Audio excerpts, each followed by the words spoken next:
UP board class tenth सामाजिक विज्ञान महत्वपूर्ण प्रश्न। सामाजिक विज्ञान महत्वपूर्ण प्रश्न। आपको इस वीडियो में हम टॉप 20 महत्वपूर्ण प्रश्न बताने वाले हैं। क्या बताने वाले हैं? टॉप 20 महत्वपूर्ण प्रश्न बताएंगे। अगर बस इतना आप तैयार कर लेंगे ना तो इससे बाहर आपका नहीं आएगा। बस इतना तैयार कर लीजिए, आपको फेल होने का डर खत्म हो जाएगा। जितना बता रहा हूँ ये 20 क्वेश्चन लाया हूँ आपके लिए, ठीक है।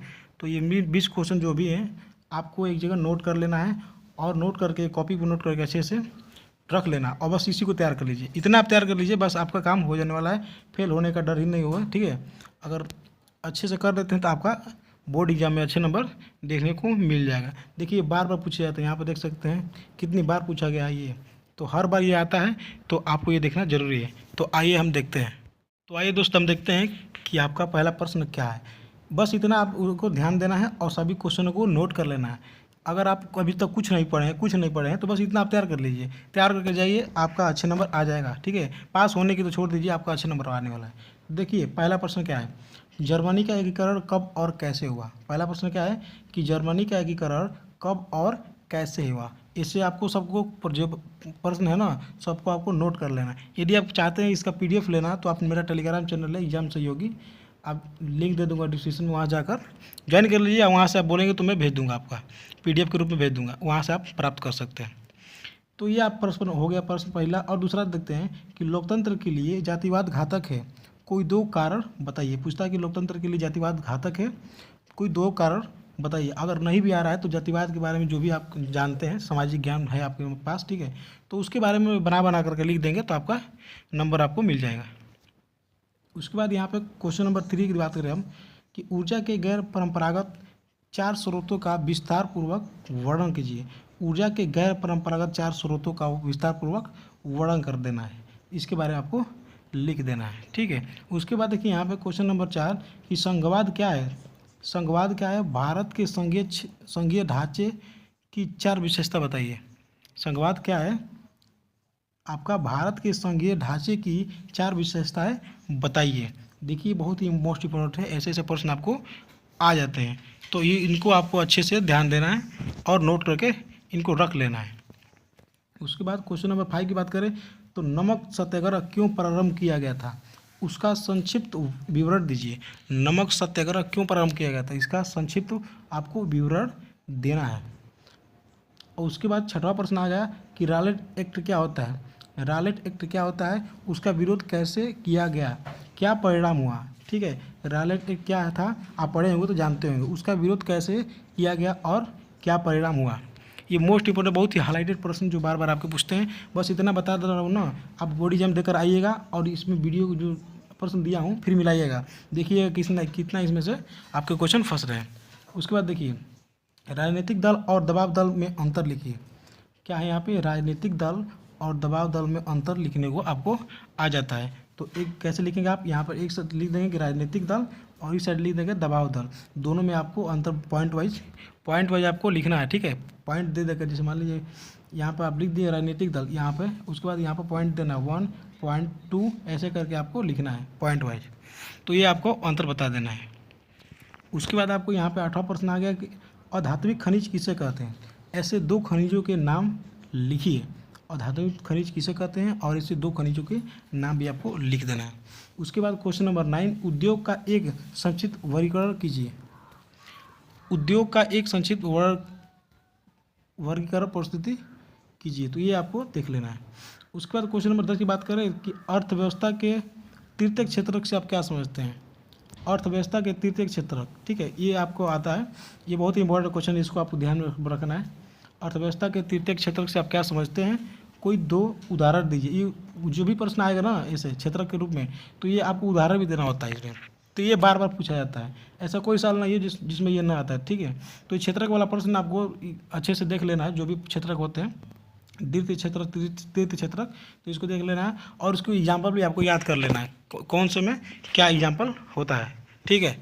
तो आइए हम देखते हैं अगला प्रश्न।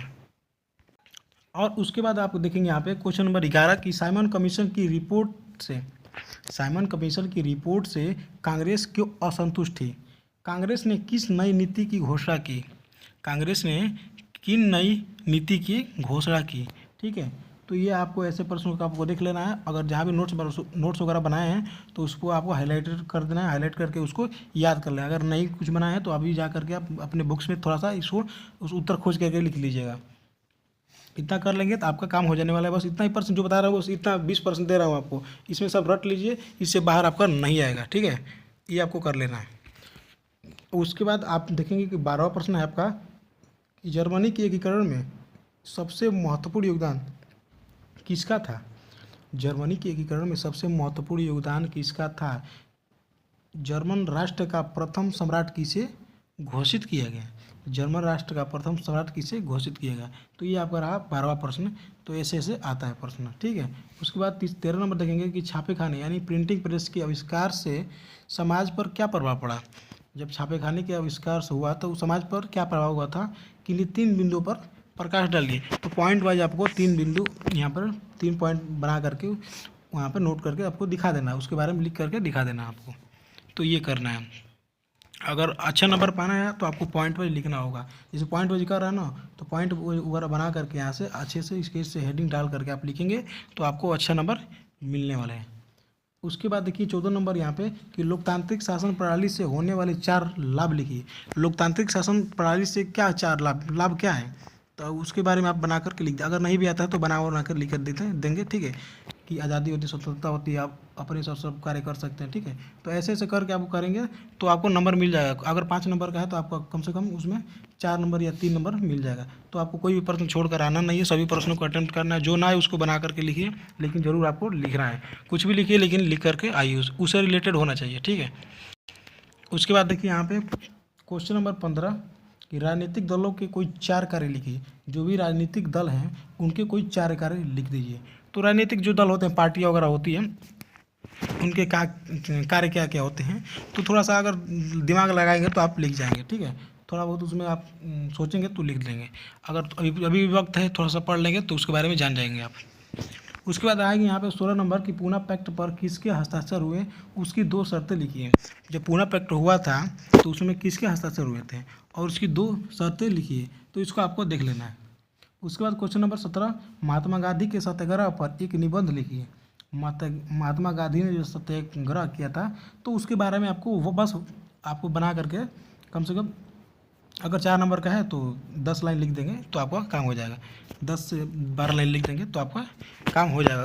उस पर आपको नंबर मिल जाने वाला है। तो बस उसको बना करके देख लेना, एक बार बुक्स खोल करके ऊपर जो भी आप सीरीज वगैरह रखें तो उसको देख लेना कि महात्मा गांधी के सत्याग्रह पर एक निबंध मतलब लिखिए। तो आ रहा है तो उसको क्या सत्याग्रह किया था गांधी जी ने, तो उसके बारे में एक बार देख लेंगे तो हो जाएगा। आपको प्रश्न को रोकने का प्रयास मत कीजिएगा, समझ करके अगर जाएंगे तो आप आसानी से लिख जाएंगे। रोजगार के संगठन क्षेत्र को परिभाषित कीजिए। रोजगार के जो संगठन क्षेत्र थे उसको इसमें परिभाषित कर देना है। तो ये हाईलाइटेड क्वेश्चन है, तो इसको आपको थोड़ा सा देख लीजिएगा। उसके बाद यहाँ पे क्वेश्चन नंबर 19 विदेशी व्यापार से आप क्या समझते हैं। जो विदेशी व्यापार होते हैं उससे आप क्या समझते हैं, इसके लाभों का वर्णन कीजिए। अगर विदेशी व्यापार होगा किसी देश में तो उस देश का क्या लाभ होता है, उससे क्या प्रॉफिट होता है। ठीक है, तो उसके बारे में आपको बना कर लिख देना है। इतना तो आप जान ही गए होंगे। उसके बाद लास्ट क्वेश्चन 20 नंबर कि देश के आर्थिक विकास में सार्वजनिक क्षेत्रों के योगदान पर एक टिप्पणी लिखिए। देश के आर्थिक विकास में सार्वजनिक क्षेत्रों के योगदान पर एक टिप्पणी लिख दीजिए।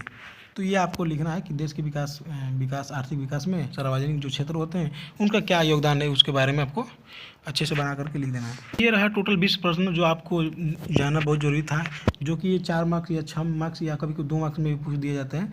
तो ये आपके जो भी लॉन्ग क्वेश्चन है ना, जो लघु उत्तरीय प्रश्न आते हैं, अति लघु उत्तरीय जो होते हैं, जो बड़े बड़े प्रश्न तो जो 4 नंबर 6 नंबर 2 नंबर के ऐसे ऐसे आते हैं प्रश्न, तो वो जो था मैंने सब कुछ बता दिया है यहाँ पे। तो बस इतना प्रश्न आपको तैयार कर लीजिए और तैयार करके एग्जाम में जाइए। अगर अच्छा नहीं आया तो फिर बताइएगा आपको। ठीक है, इतना कर लेंगे तो आपका काम हो जाने वाला है। तो आज के लिए इतना। यदि कोई मन में डाउट होगा, अगर कोई भी सब्जेक्ट में आपको दिक्कत हो रहा है तो कमेंट बॉक्स में कर दीजिएगा, मैं उस पर वीडियो बना करके दे दूँगा। और भी मेरे चैनल पर वीडियो पड़ा हुआ है तो चैनल पर नए हैं तो चैनल को सब्सक्राइब कर दीजिएगा, बहुत कुछ सीखने को मिलेगा। तो आज के लिए इतना ही, मिलता है नेक्स्ट वीडियो में। तब तक के लिए जय हिंद, वंदे मातरम।